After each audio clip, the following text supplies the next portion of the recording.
Esse texto, Tiago 4, do 1 ao 10, ele é um texto muito forte. Ele é um texto, mais uma vez, como em toda a carta de Tiago, ele é cirúrgico. Ele não faz rodeios, ele vai direto ao ponto. Porque se tem uma coisa que nós não gostamos, se tem uma coisa que nós não precisamos, é de enrolação. Você que trabalha no comércio, você que lida com pessoas, você sabe como é ruim quando você é enrolado por alguém. Como é ruim quando é para as coisas andarem e não andam. Você que se envolve com as coisas da igreja, e isso é uma área que Deus trabalha muito nas nossas vidas, como a gente queria que algumas coisas andassem mais rápido, mas não andam. Porque são pessoas trabalhando, pessoas que são falhas, pessoas que precisam aprender a trabalhar juntas e na dependência do Espírito Santo, viverem em unidade. Tiago dispensa a enrolação e ele vai direto ao ponto. Tiago está aqui falando a um povo que estava sofrendo, a um povo que conhecia a lei de Deus, a um povo que estava fugindo da sua terra, das suas casas por conta da perseguição. Mas ainda assim Tiago não alivia.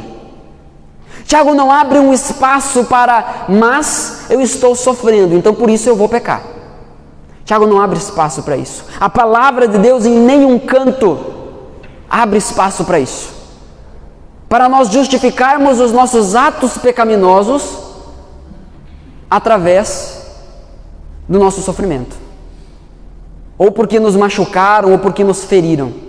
Não é justificativa para que a gente peque. Não é justificativa, não importa qual é a situação que nós estamos vivendo. Nunca é justificativa para que nós ofendamos a Deus. Podem ser desculpas. Nós usamos como desculpas, mas nunca são justificativas. Nesses relacionamentos que nós temos, dá uns arranca-rabo, dá uns conflitos. Quem é casado sabe disso. Quem tem família grande sabe disso. Quem está aqui na igreja, domingo, na quinta, que são poucos, infelizmente são poucos que estão vindo orar na quinta-feira. Infelizmente são poucas pessoas que estão vindo orar aqui na quinta-feira. Mas você que tem se esforçado e lutado para viver a vida de igreja, você sabe que viver a vida com outras pessoas traz conflitos. Isso é inegável, não só na igreja, mas em todo lugar. Mas a pergunta que Tiago levanta aqui no versículo 1, no início desse texto é: de onde vem isso? De onde vêm as guerras e as contendas que existem entre vocês? O próprio Tiago faz aqui uma pergunta retórica, ou seja, uma pergunta que não precisa de resposta, porque a resposta está óbvia. De onde vem tudo isso?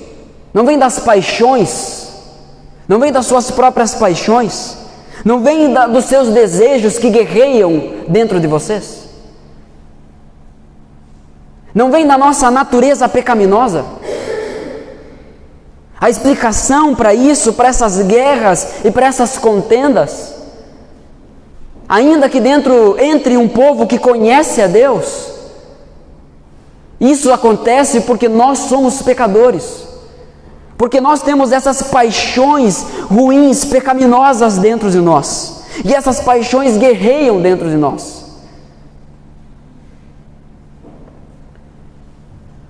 Nós sabemos que no capítulo 1, do versículo 1 de Tiago se apresenta e ele diz a quem ele está escrevendo essa carta. Ele diz: escrevo aos irmãos das 12 tribos que estão dispersas, pessoas que estão fugindo por conta da perseguição. Ele escreve para pessoas que conheciam, pelo menos com a cabeça, talvez não com o coração todos, mas pelo menos com a cabeça, pessoas que conheciam a lei de Deus, pessoas que conheciam a palavra de Deus, que conheciam a vontade de Deus. Mas ainda assim, a essas pessoas Tiago está chamando a atenção: há guerras e contendas entre vocês.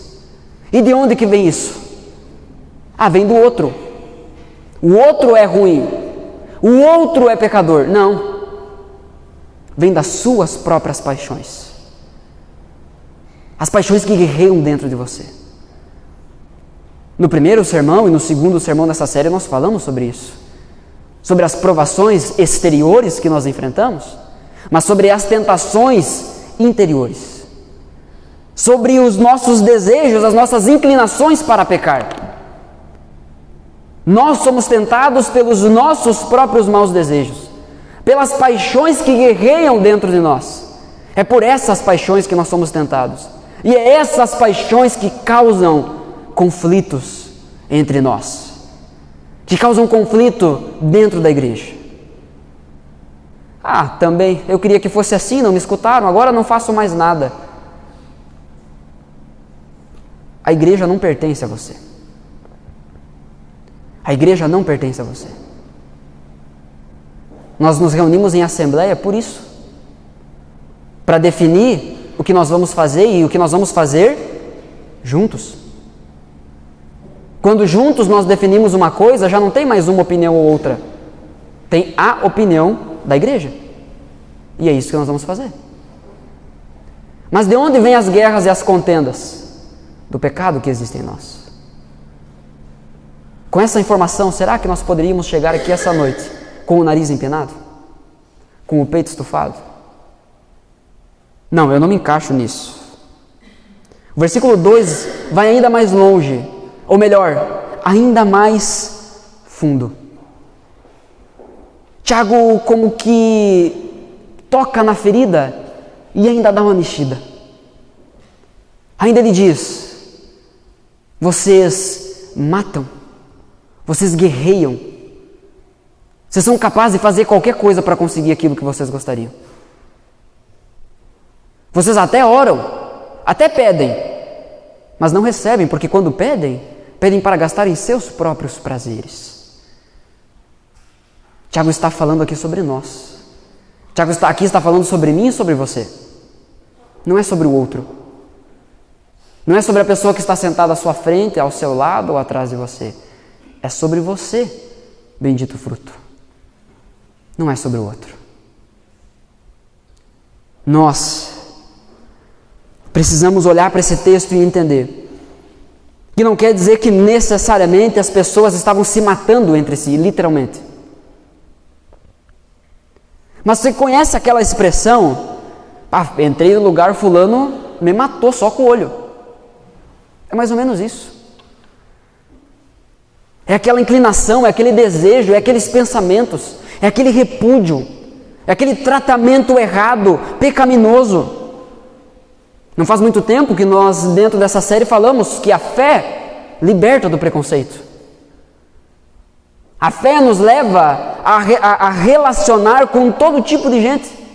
Porque no fim só existe um tipo de gente: pecadores, como eu e você, como nós. Vocês cobiçam coisas, mas não têm, matam, invejam, mas não conseguem obter o que desejam.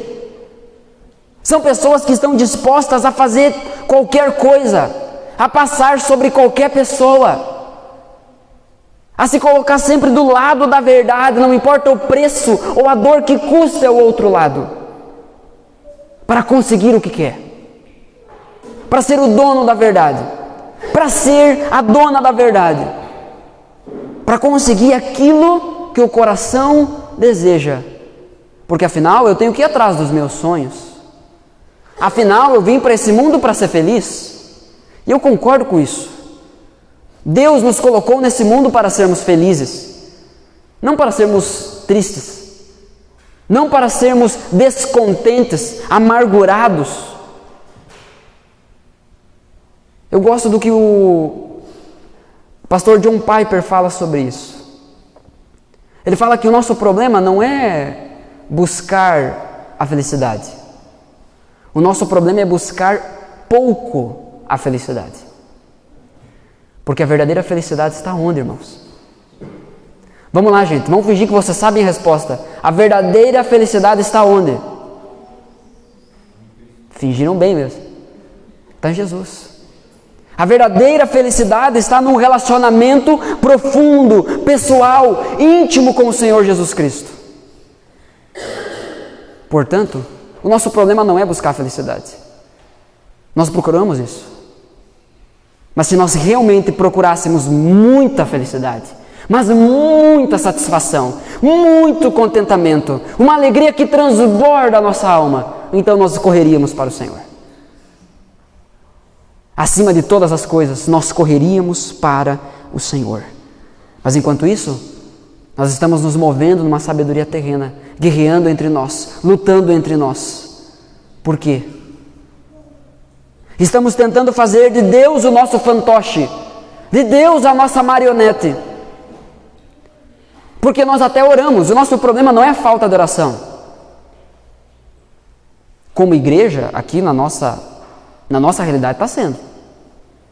O Brasas é uma vergonha, levando em consideração a quantia de membros que nós temos.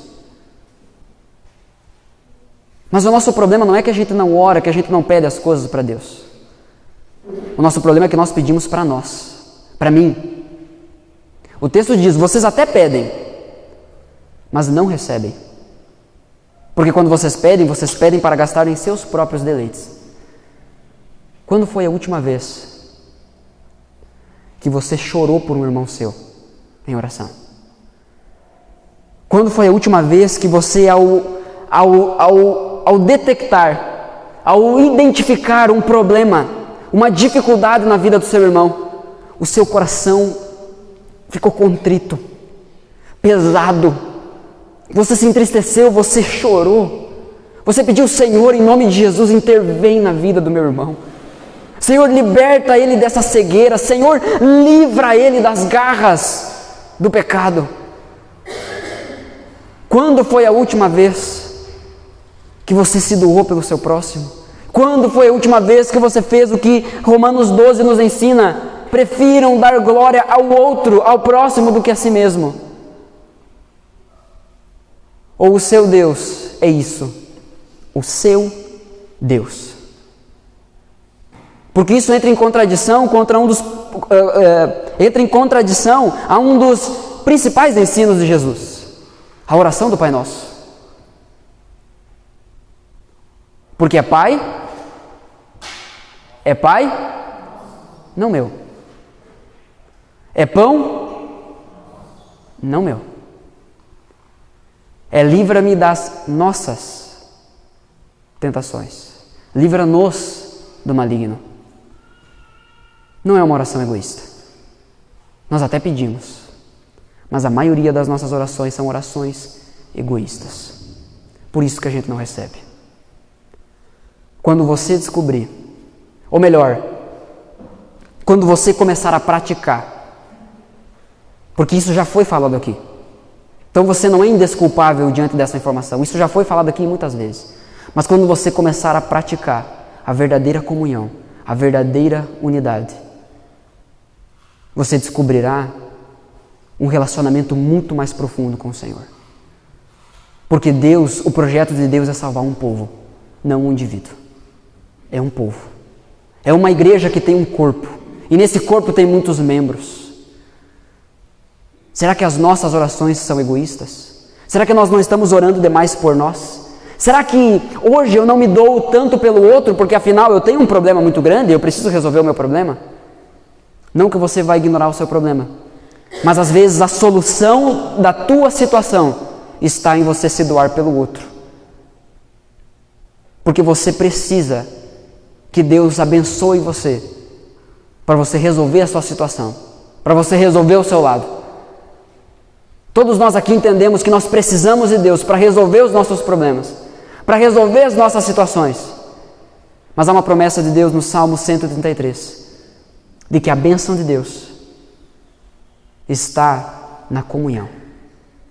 Quão bom e quão agradável é quando os irmãos vivem em união.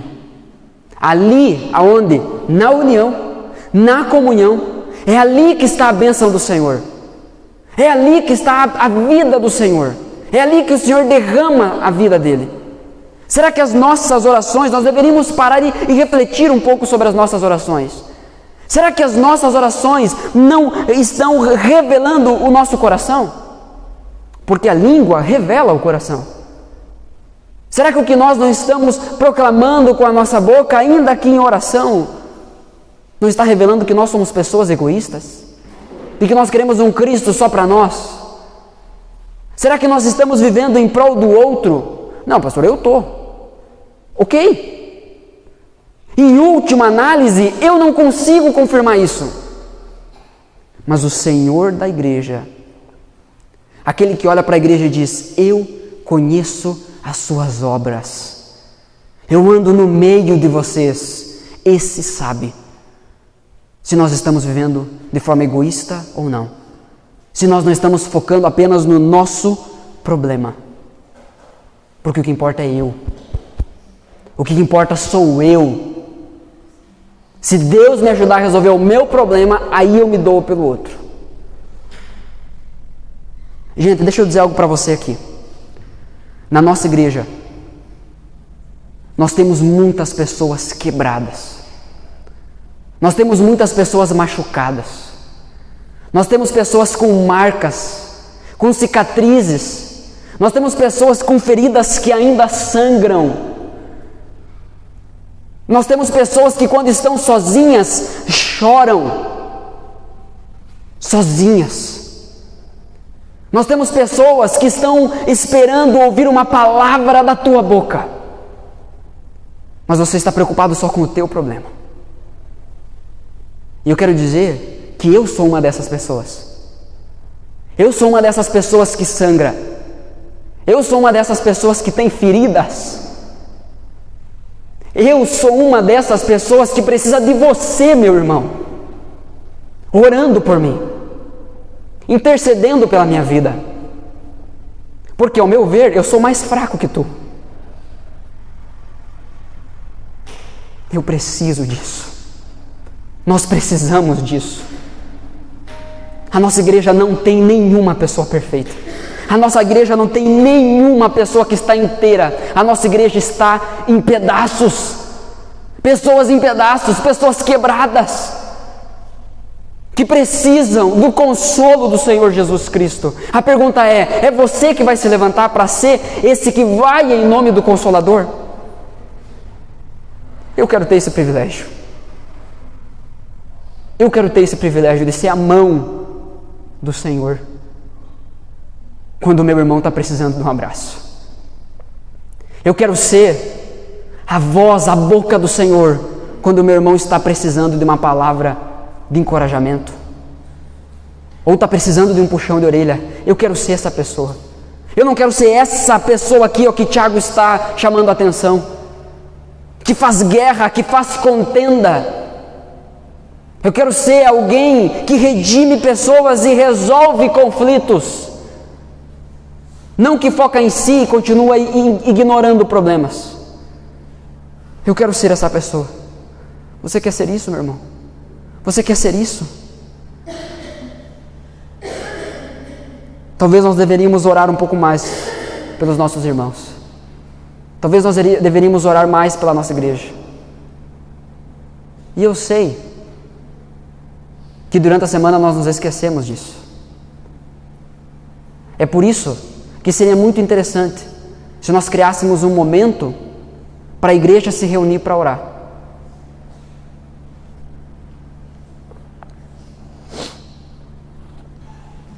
O versículo 4 inicia de uma forma dura. É pedrada atrás de pedrada. O versículo 4 nos chama de adúlteros, infiéis. O termo no original,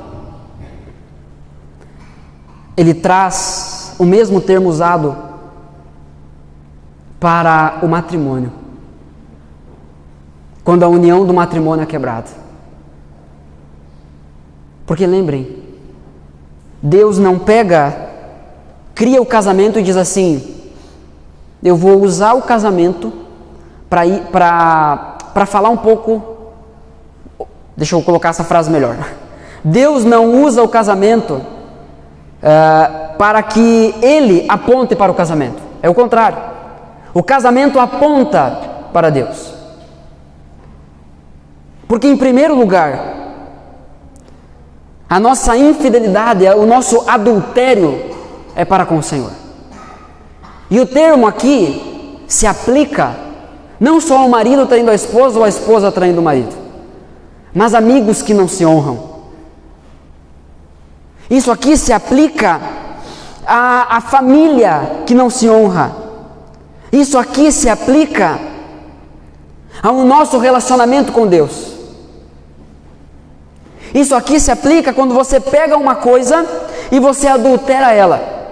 É como se você fosse depositar um dinheiro, fazer um pagamento e fizesse isso com notas falsas. Você adulterou aquilo. Você está dizendo que está oferecendo uma coisa, mas não está. Você diz que está fazendo uma coisa por uma motivação, mas não está, a motivação é outra. Muitas vezes nós disfarçamos a nossa piedade, nós disfarçamos a nossa falsa piedade com as boas obras. A gente faz coisas boas, a gente trabalha, a gente serve, mas isso só para esconder que o nosso coração está longe de Deus. Adúlteros. Vocês não sabem que a amizade com o mundo faz-se inimigo de Deus? Gente, não existe meio termo. Não existe meio termo. O padrão é elevadíssimo. Eu não sei se alguém algum dia disse para você que você poderia viver com Jesus e continuar do mesmo jeito. Mentiram. Eu não sei se alguém disse para você que assim dá para viver com Jesus mais ou menos, para lá no final ser salvo. Mentiram para você. Enganaram você. Porque não existe um meio termo. Há apenas um padrão. Ou você está do lado de Deus, ou você é inimigo dele. E Deus destruirá, Deus destroçará os seus inimigos. Isso não é brincadeira.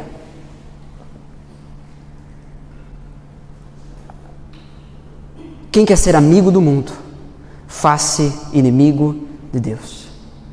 E isso aqui não está dizendo que nós não podemos ter amigos que não são crentes, porque daí como é que a gente vai evangelizar? Faz sentido? Perceba, o texto fala, adúltero, infiel, você está sendo amigo do meu inimigo, é o que Deus está dizendo. O foco do texto não é relacionamento conjugal, não é esse relacionamento, mas é algo que nós deveríamos estar dando somente a Deus e estamos dando para o mundo. Esse é o foco. O tempo que nós deveríamos dar a Deus e nós estamos dando para o mundo.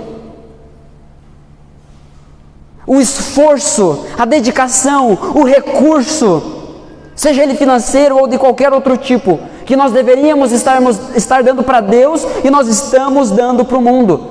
É esse tipo de amizade que o texto está falando. Pecado. Inimigo de Deus.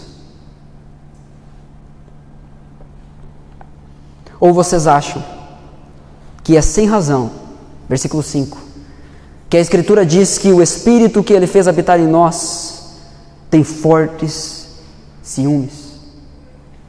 Esse texto, ele é de difícil interpretação, porque o texto original em grego de Tiago, ele é um grego mais culto, é mais complicado. Por isso que algumas traduções, como é o caso da NVI, vai trazer a palavra Espírito. O Espírito que Deus fez habitar em nós, vai trazer essa palavra com letra maiúscula. E essa letra maiúscula então sugere de que o Espírito aqui é o Espírito Santo, certo? Porque é a letra maiúscula. Porém, há uma outra possibilidade de interpretação, de que esse Espírito que o texto está se referindo não é o Espírito Santo, mas é o nosso Espírito. É o Espírito que foi soprado em nós no Éden, quando Deus soprou o fôlego de vida em Adão. E esse Espírito, esse ser vivente, foi corrompido pelo pecado. Então, tendo a interpretação de que esse Espírito é o Espírito Santo, A aplicação desse texto é de que Deus deseja estar conosco. De que Deus não divide a sua glória com ninguém. De que Deus não espera de nós nada menos do que entrega, rendição, louvor total. Nós encontramos isso ao longo de toda a Escritura. Um Deus que não divide a sua glória com ninguém. Então, se a interpretação correta desse texto for essa, se a tradução correta desse texto for essa, a aplicação está correta. Porque a Bíblia fala isso.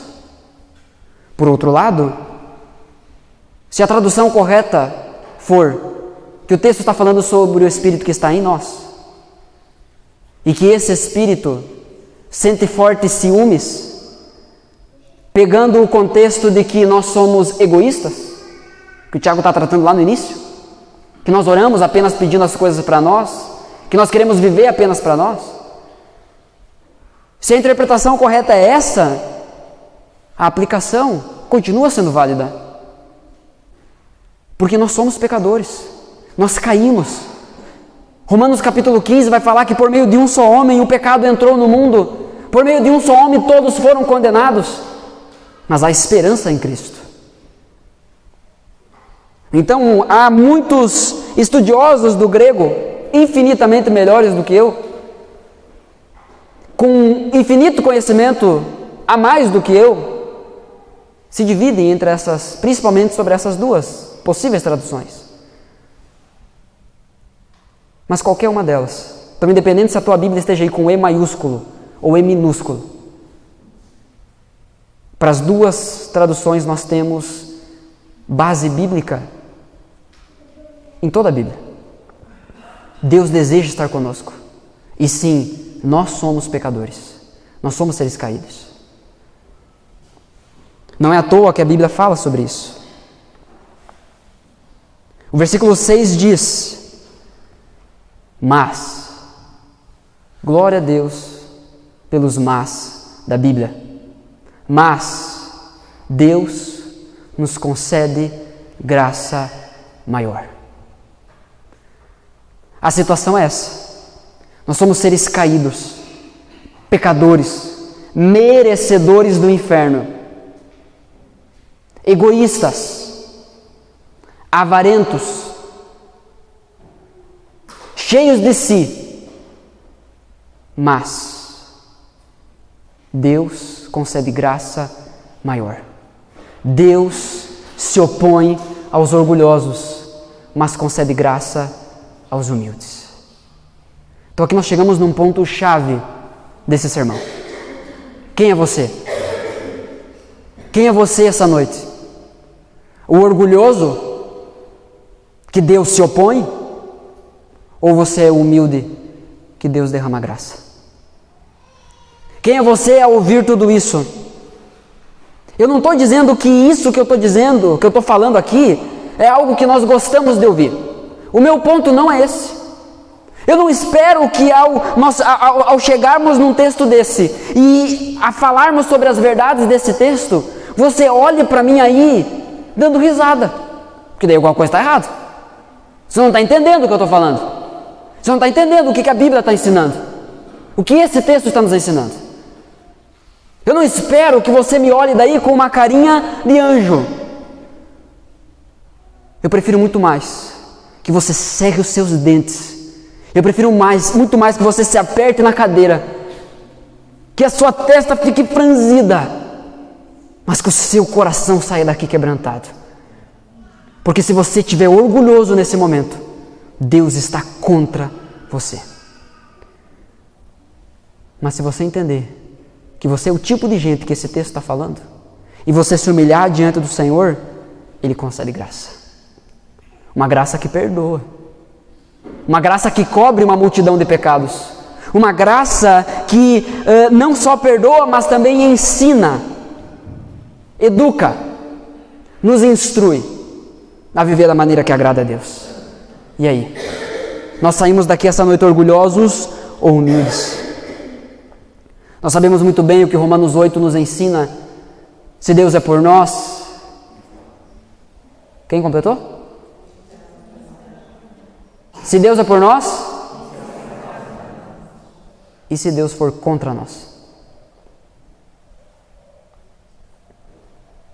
que possamos ser esses humildes. Porque se Deus for contra nós, a gente já perdeu. Não temos chance. Portanto, diz o versículo 7, Tiago começa a caminhar para uma conclusão disso que ele está falando. Portanto, submetam-se a Deus, resistam ao diabo e ele fugirá de vocês. Deixa eu perguntar aqui. Quem aqui gostaria de ter o Satanás perto? Levanta a mão. Ninguém, né?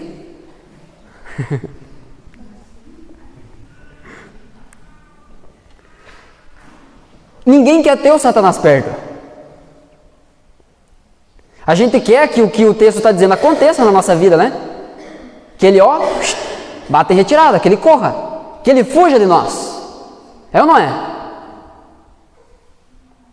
Só que o texto nos ensina um caminho para que isso aconteça. Em primeiro lugar, sujeitem-se a Deus.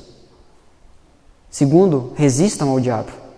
Terceiro, ele fugirá de vocês. A gente quer que o diabo fuja, mas a gente não resiste a ele.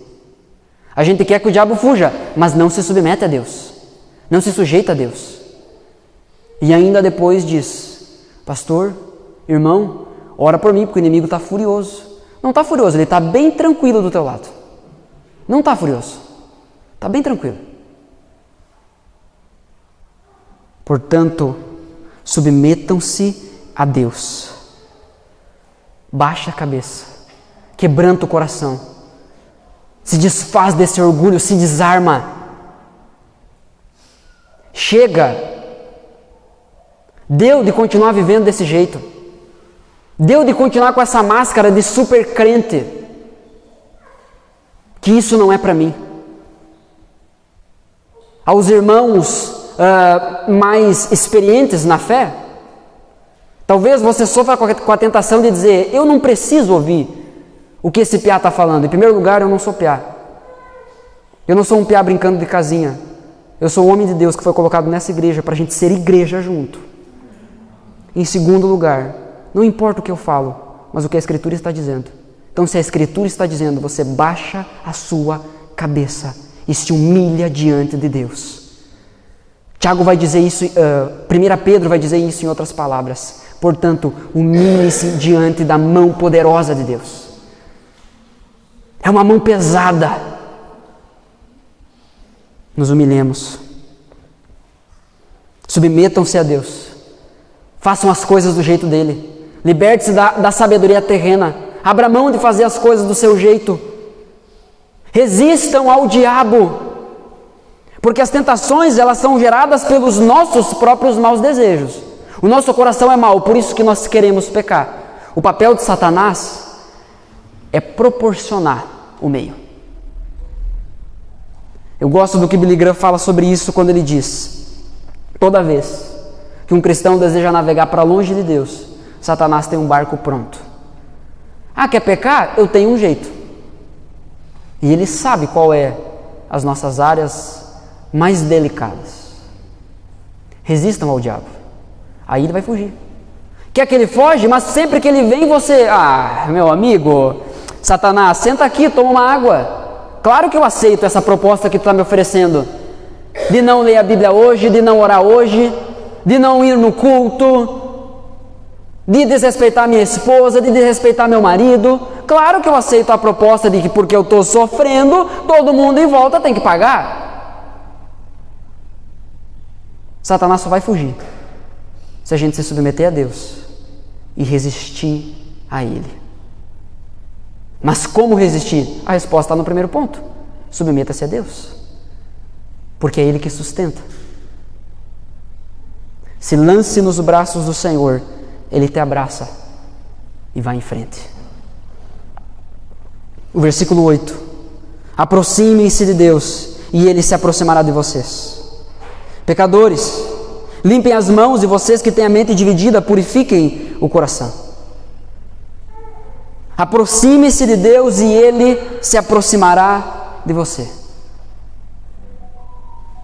Não é que é nós que damos o primeiro passo, mas é que Deus está esperando uma resposta a nós. Deus manifestou o seu amor na cruz, e Ele espera que nós respondamos a esse amor. Deus plantou no seu coração o desejo por Ele, e Ele espera que você responda a esse desejo. Ele espera que você dê o próximo passo. As coisas não vão acontecer como um milagre. Não vai cair um raio, não vai se desenhar um arco-íris com as iniciais do teu nome, ou uma referência bíblica do texto que você tem que ler.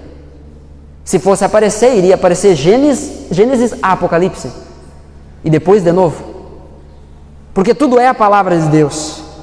Aproximem-se de Deus. Esse texto é como se você encontrasse um amigo seu de longe, e você abrisse seus braços e falasse assim: ô meu irmão, que saudade. E aí o seu irmão, seu amigo, começa a dar passos para trás. A pergunta é: você vai conseguir se aproximar dele? O que Deus espera da gente quando Ele abre os braços, quando Ele faz você entender que Ele está abrindo os braços para você, é que você vá ao encontro dEle. Aproxime-se de Deus, então você entenderá o quanto Ele está próximo de você. Essa aproximação, ela é transformadora. Não é aproximação simplesmente de estar perto, mas é uma aproximação que fala sobre intimidade, conhecer, andar junto, se relacionar. Muitos de nós não somos transformados, muitos de nós lutamos muito contra os nossos pecados e andamos em derrota na nossa vida espiritual porque nós não nos aproximamos de Deus. Nós temos um Deus que abre os braços para nós, e ao invés de nos lançarmos em seus braços, nós nos contentamos com aquele seguinte discurso: não, Deus está sempre comigo. Não, Deus nunca me abandonou. Imagina, Deus me ajudou a criar meus filhos. Eu tenho uma casa, eu tenho um emprego, não me falta nada. Deus está sempre comigo. Isso não é mentira, é verdade.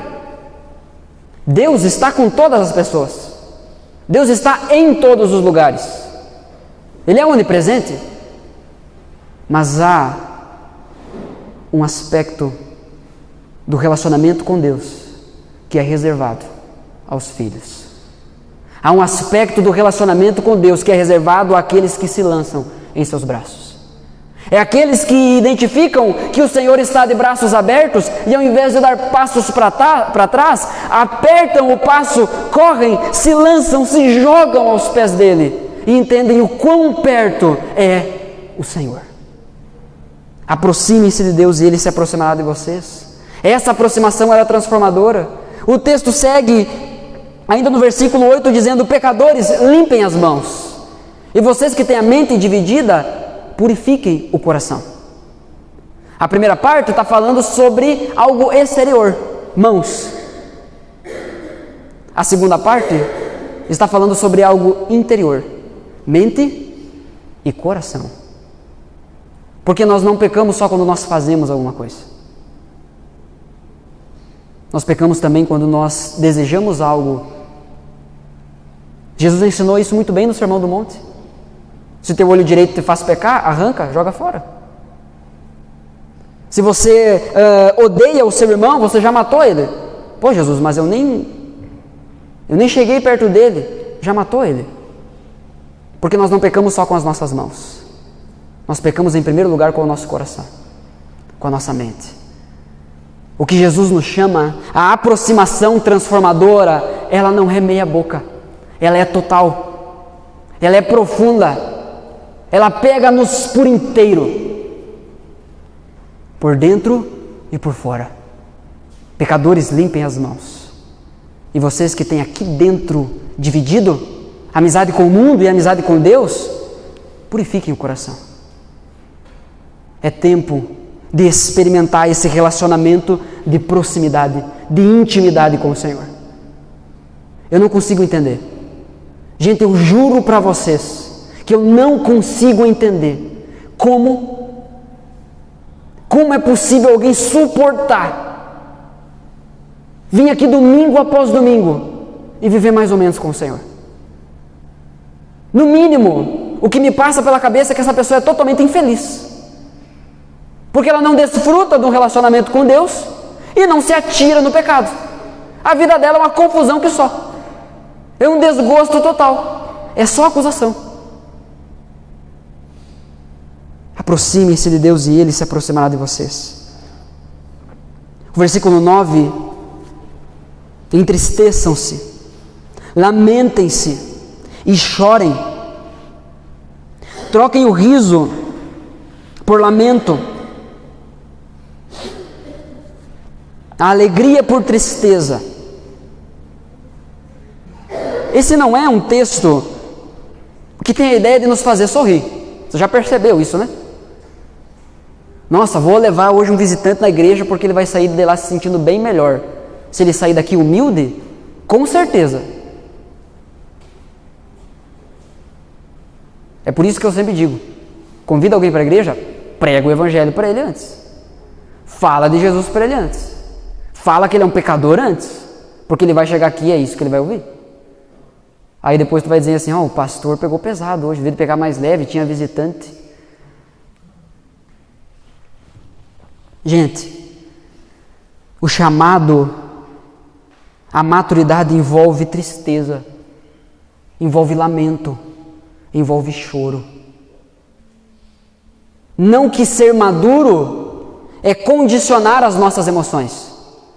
Não que ser maduro é saber chorar na hora certa. Nossa, eu sempre choro enquanto estou orando, como eu sou maduro. Não é isso. Maturidade não é ser movido pelas emoções, não é ser movido pelos sentimentos, mas nós fomos feitos seres emocionais. Nós fomos feitos seres com sentimentos. Será que se realmente nos entristecêssemos pelos nossos pecados, é normal não derramarmos uma gota de lágrima? Porque as coisas que te entristecem, você chora. Você perde alguém, você chora.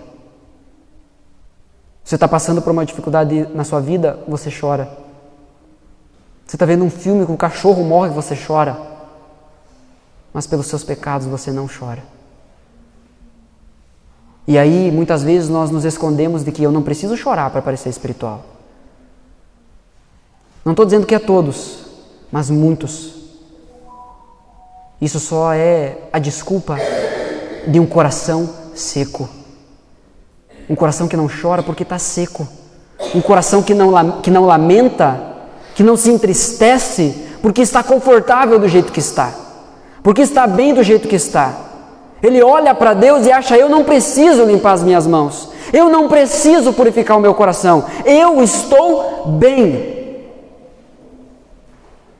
Eu não preciso continuar sendo aperfeiçoado. E muito menos preciso fazer isso diante dos outros.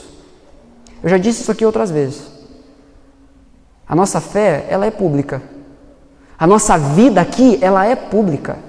Não que você vai abrir as suas intimidades, o seu coração para todo mundo. Não é isso. Mas aqui nós cuidamos um da vida do outro. Não do jeito que o mundo cuida. Não me importa se já cuidaram da tua vida de um jeito errado. Precisa ser diferente a partir de agora. Você precisa se abrir para isso. Você precisa ser esse cuidador na vida de outra pessoa. Entristeçam-se, lamentem-se e chorem. Troquem o riso por lamento e a alegria por tristeza. Porque será que o nosso riso, na maioria das vezes, tem sido um riso em meio ao pecado? Será que a nossa alegria não tem sido em meio às nossas iniquidades? É por isso que o texto nos ordena: lamente-se, chore, entristeça. O versículo 10. E aqui tem o fio de esperança. Humilhem-se diante do Senhor, e Ele os exaltará. Porque você pode muito bem dizer, não, eu vou me submeter a Deus. Eu vou, parar então de fazer as coisas do meu jeito e vou fazer do jeito que Deus diz que eu tenho que fazer. Mas ainda assim, você continuar confiando naquilo que você está fazendo. É por isso que Tiago fecha essa ideia dizendo: humilhem-se. Não é apenas você concordar que a ideia de Deus é melhor, que o jeito de Deus é melhor, mas é você se humilhar. E Deus te trouxe aqui essa noite, no 9º sermão dessa série, para você ouvir isso e para você responder a isso. Humilhe-se, baixa a bola, baixa o nariz, quebranta esse coração, abre mão desse orgulho e humilhe-se diante do Senhor, porque é Ele que vai te exaltar. E vai te exaltar do jeito que Ele sabe que isso tem que ser feito. Qual é a maior experiência de exaltação que nós poderíamos experimentar? O que foi que Jesus experimentou? O texto de Filipenses, capítulo 2, nos ensina isso. Ele veio, encarnou, morreu, ressuscitou, voltou aos céus e vai retornar para buscar a sua igreja. E quando Ele retornar para buscar a sua igreja, nós, a igreja, os crentes bons, serão como Ele, serão exaltados como Ele. Essa é a exaltação. A nossa humilhação é para chegar nesse dia. A nossa humilhação é para sermos alcançados plenamente por Cristo, a sermos um com Ele, e isso para sempre. A nossa exaltação não é para dizer: o meu emprego é melhor que o teu, o meu carro é melhor do que o teu, a minha conta tem mais zeros do que o teu, do que a tua. Até porque de zero a gente entende, né? Na conta. Menos aqueles que recebem no final do mês, que estão cheios de dinheiro aí. Mas, gente, há um texto, há um salmo, que ele é chamado o Salmo da Ascensão. O Salmo da entrada de Jesus aos céus. É o Salmo 24. E eu gostaria que você abrisse esse texto comigo.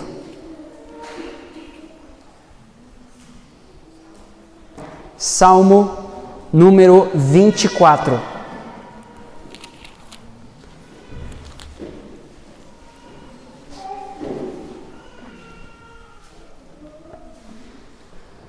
Ou nós saímos daqui orgulhosos, ou nós saímos daqui quebrantados, humilhados diante do Senhor. Salmo 24. Vem antes de Provérbios, mais ou menos no meio da Bíblia. Salmo número 24, a partir do versículo 1, diz assim: do Senhor é a terra e tudo que nela existe, o mundo e os que nele vivem. Pois Ele quem a estabeleceu sobre os mares e afirmou sobre as águas. Quem poderá subir ao monte do Senhor? Quem poderá entrar no seu santo lugar? O monte do Senhor aqui, o santo lugar aqui é a presença de Deus, é estar diante de Deus. Então o texto levanta essa pergunta: quem pode? Quem de nós pode subir nesse santo monte? Quem pode chegar nesse santo lugar? Versículo 4 responde: aquele que tem as mãos limpas e o coração puro, que não recorre aos ídolos, nem jura por falsos deuses. E ídolos não é só o gesso que a gente condena que algumas pessoas têm em casa, mas é os ídolos do nosso coração. É qualquer coisa que nós amamos mais do que a Deus. Você ama o seu marido mais do que a Deus, ele é um ídolo para você. Você está demonizando o seu marido. Se ama os seus filhos mais do que a Deus, é um ídolo para você. Você está demonizando os seus filhos. Se ama o seu corpo, a sua saúde, o seu dinheiro, são ídolos. Aquele que tem mãos limpas e coração puro, que não recorre aos ídolos, nem jura por deuses falsos, ele é essa pessoa, diz o versículo 5, que receberá bênçãos do Senhor. O seu Salvador lhe fará justiça. São assim aqueles que buscam. São assim aqueles que o buscam, que buscam a tua face, ó Deus de Jacó. Não são aqueles que buscam apenas as mãos de Deus, as coisas de Deus, mas são esses que buscam a face de Deus. Logo, se nós não somos o tipo de pessoa que está limpando as mãos, que está purificando o coração, se nós não somos o tipo de pessoa que está fugindo dos nossos ídolos, então, nós somos as pessoas que não buscam a face de Deus. Porque assim são os que buscam a face, mãos limpas, coração puro e não recorrem a ídolos. São assim os que buscam a face do Deus de Jacó. Diz o versículo 7, abram-se, ó portais, abram-se, ó portas antigas, para que o Rei da Glória entre. Quem é o Rei da Glória? O Senhor forte e valente, o Senhor valente nas guerras. Abram-se, ó portais, abram-se, ó portas antigas, para que o Rei da Glória entre. Quem é esse Rei da Glória? O Senhor dos exércitos. Esse é o Rei da Glória. Esse texto foi escrito muito antes de Jesus ter encarnado, mas profeticamente ele aponta para a volta de Jesus para o céu, depois de ter morrido e ressuscitado. Então eu quero que você reconsidere esse texto, imaginando comigo esse cenário. Na terra, nós temos aqueles homens olhando para cima. Anjos aparecem e dizem: por que vocês estão olhando para cima? O mesmo que subiu é o que vai descer. Da mesma forma que subiu, ele vai voltar. Aqui na terra, essa expectativa. No céu, júbilo. No céu, louvor. No céu, o céu gritando: abram-se, ó portas. Abram-se, ó portas antigas. Abram-se, ó portas da eternidade. Os céus se abrem, porque está chegando o Rei da Glória. Quem é aquele que pode chegar aqui no céu, na presença de Deus? O único que tem de fato mãos limpas e coração puro. Quem? Senhor Jesus Cristo. Ele é o Rei da Glória. Ele é o Senhor dos exércitos. Não é nós. Nós não abriríamos a porta do céu. Na porta do céu, ainda que tivéssemos a chance de ficar a eternidade batendo, estaríamos lá com mãos sujas, corações impuros. Mas deixa eu dizer uma coisa para você. Essas portas antigas, esses portais da eternidade foram abertos. Foram abertos pelo nosso Senhor Jesus. Portanto, aproximem-se dele e ele se aproximará de vocês. E é ele quem vai limpar suas mãos. É ele quem vai purificar o seu coração. Troque o riso por lamento, a alegria por tristeza, humilhe-se diante do Senhor e ele te exaltará. E você entrará com ele junto no céu. Essa é a maior exaltação que nós poderíamos receber. Portanto, que eu e você essa noite possamos sair daqui com um pedido: Espírito Santo, enche a minha vida.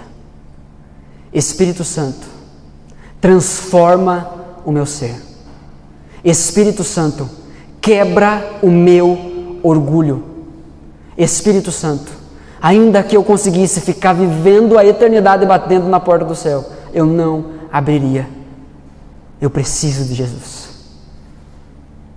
Você sai daqui orgulhoso essa noite? Ou você sai daqui humilhado? Você sai daqui humilde, reconhecendo de que você é sim egoísta. Nós somos egoístas. Nós oramos e oramos para nós, para as nossas coisas, para aquilo que vai nos fazer bem. Nós guerreamos, lutamos, entramos em conflito por essas coisas. Essa é a nossa natureza. Mas há um Deus que está aberto, está derramando graça sobre aqueles que se humilham sobre Ele, que se humilham diante dEle. É esse Deus que te convida a se aproximar dEle, porque Ele vai se aproximar de você. É esse Deus que te convida a reconhecer que Ele está de braços abertos e você se lançar nos seus braços e entender o quão perto Ele está. É esse Deus que te chama a chorar pelos seus pecados, a lamentar pelas suas sujeiras. E é esse Deus que diz que sim, os humilhados serão exaltados. E isso para a glória do Senhor, nosso Pai, que está nos céus. Eu quero convidar você a se colocar em pé, para nós orarmos juntos, para nós respondermos a esse sermão. E nós iremos responder a esse sermão de duas formas. Primeira, orando. Segunda, cantando. Nós iremos cantar ao Senhor. Quem aqui estava no encontro de mães ontem? As mães. Bem alto, levanta a mão bem alto, parece que está com vergonha, está lá? Então, lembra aquelas músicas que vocês cantaram ontem? É essa música que nós vamos cantar hoje. Então as mães que estavam nesse encontro, elas são as que vão cantar mais forte, porque elas já ensaiaram antes. Mas os homens, que quando são botados na prensa, ele resolve mostrar que ele é forte, que ele é másculo, nós vamos de atrás. Nós vamos cantar junto. E ainda que fique um negócio bem legal aqui, vai ser vazio, se não for o nosso coração dizendo que nós queremos isso, que nós queremos que o Espírito Santo encha a nossa vida. Eu não sei como é que você chegou aqui, mas você está sendo desafiado a sair diferente. Eu não sei o que você está esperando acontecer. Talvez você saiu de casa hoje pedindo: Senhor, me dá um sinal. Talvez você chegou aqui hoje pedindo: Senhor, eu quero um sinal. O sinal é esse. É Deus chamando você para perto dele. É Deus dizendo: chega, deu, acabou. Chega de criancice, chega de infantilidade, chega de imaturidade. Vamos crescer, vamos dar um passo mais, vamos ser plenos da presença de Deus, em nome de Jesus. Você que crê nisso, você que quer isso, você que almeja isso, eu quero convidar você a orar, a colocar o seu coração diante de Deus e a se humilhar diante do Senhor. Senhor, Senhor Deus e Pai, Tu é bom, Tu é bom, Senhor. Nós somos ruins, nós somos falhos, nós somos pecadores, nós somos egoístas muitas vezes. É bem provável que muitos de nós esteja colocando aqui a culpa da frieza, da mornidão, da preguiça espiritual num terceiro, no fulano ou no ciclano. Mas, Senhor, eu peço em nome de Jesus que Teu Espírito Santo tome o nosso coração, que Teu Espírito Santo tome os nossos corações em Tuas mãos, nos aperte, nos quebrante, nos constranja e nos leve ao arrependimento, nos leve a trocar o riso por lamento, a alegria por tristeza. Não é possível que alguém que conhece ao Senhor, alguém que sabe o preço que Tu pagou pelo pecado, consiga viver sorrindo no meio do pecado. Talvez nós nos esquecemos disso, que o Senhor levou muito a sério esse assunto. O Senhor morreu por isso, mas nós estamos vivendo por isso. Nos perdoa, a começar por mim. Me perdoa, Senhor. Me perdoa por todas as vezes que eu fui egoísta. Me perdoa todas as vezes que eu orei pensando só em mim, que eu orei pedindo só pelo meu pão, que eu pedi orando apenas pelo livramento para a minha vida, para a minha família. Perdoa, Senhor, porque muitas vezes eu pedi apenas por mim. Perdoa porque muitas vezes eu pedi apenas para eu ser usado. Me perdoa do meu egoísmo. Me perdoa porque isso me diferencia tanto do Senhor. Isso me deixa tão longe de Ti, porque Tu é aquele que se doou por muitos. Eu não quero ser alguém que pensa só em mim. Que a nossa igreja não pense só em si, mas que a nossa igreja seja instrumento em Tuas mãos para que o reino avance.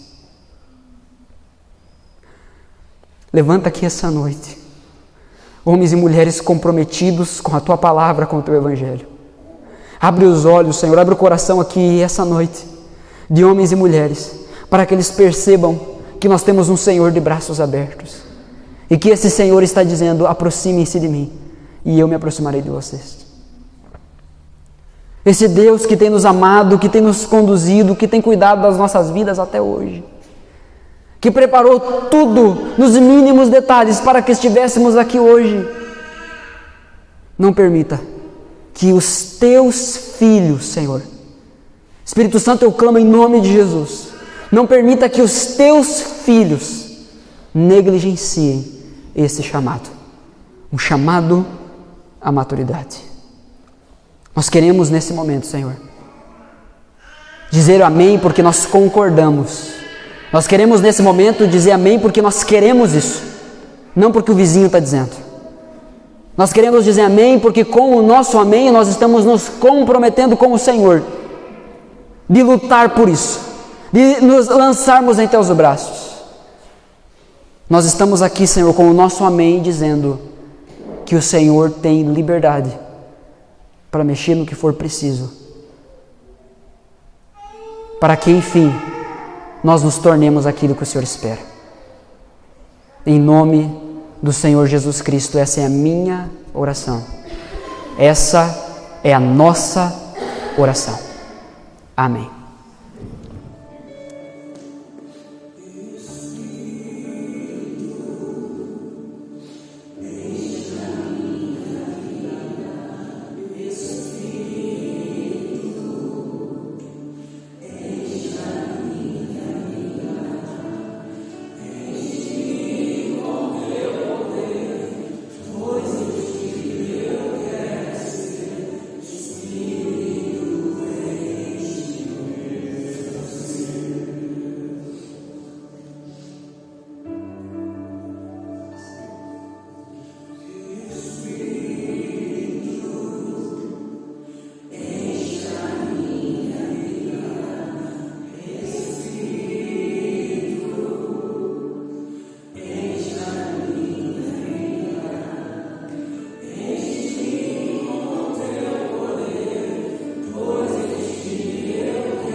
Espírito Santo de Deus, Tu conheces o coração de cada um.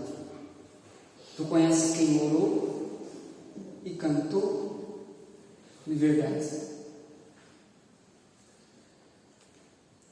Tu conheces o teu povo.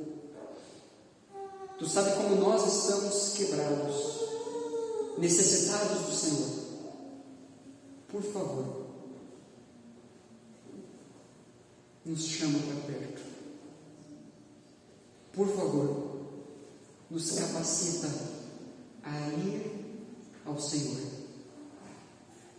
Por favor, enche as nossas vidas. Tu conheces cada um.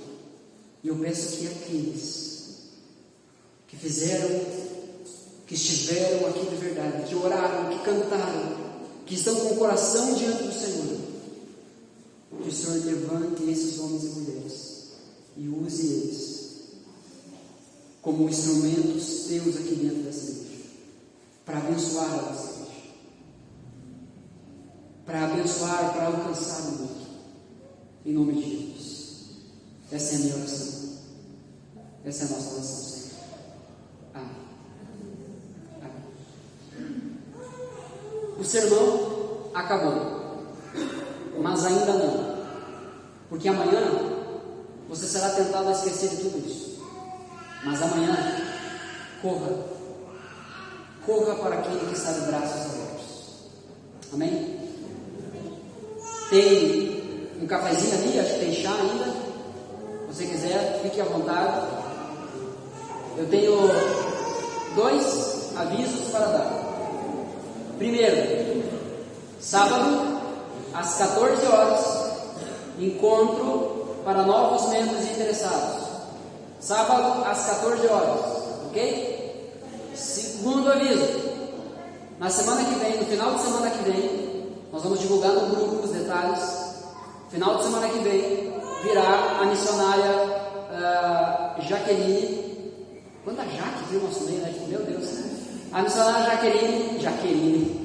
Jaqueline estará aqui na nossa igreja fazendo capacitação ministerial infantil, tá bom? Então nós vamos divulgar os detalhes lá no grupo da igreja.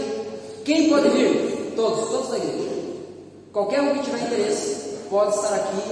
Nós estamos caminhando para retomar o ministério infantil. Existem algumas coisas que precisam ser organizadas, mas estão todos convidados, tá bom? Deus abençoe a sua vida e uma ótima semana.